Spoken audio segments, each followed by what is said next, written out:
Oftentimes, adding things to your business is easy. We have new ideas, we want more employees, new processes. There's always something new to include.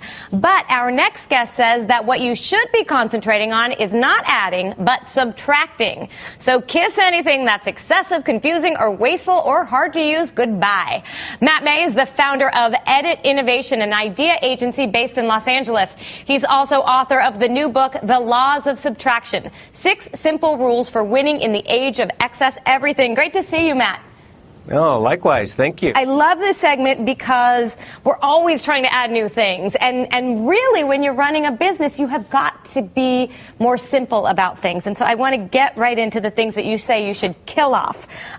Rules. Well, yeah, I think when you're a small business, and if you're fortunate enough, you begin to grow rapidly, and you sort of revert back to the things that you perhaps learned when you were working for a bigger company, and you inadvertently start adding rules to control things and gain a sense of order around everything. And sometimes it's just it's not the right thing to do, because it sometimes stifles innovation and creativity and the very growth that you're after. So one of the examples you give is vacation days.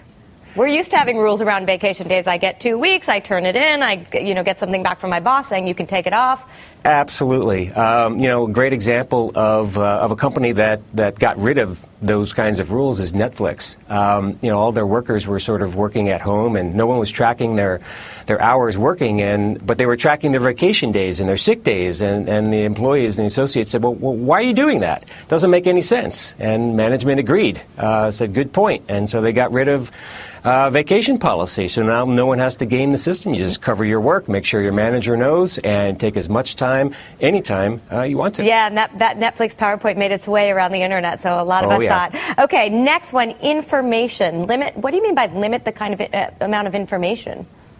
Well, I think sometimes we're in a rush, or we're trying to tell people everything there is to know about our product or our service. And what we inadvertently do is drown them in information. People do want specs and specifics, but if you give them too many, they'll turn their attention elsewhere. Resources. This is another thing that might be counterintuitive. You think that you want to give more resources to people so that they can do their job better. Yeah, and sometimes subtraction can mean not adding in the first place. A wonderful example out here on the West Coast where I am is In-N-Out Burger. They've got the same menu, 4 items that they've had since they began 60 years ago.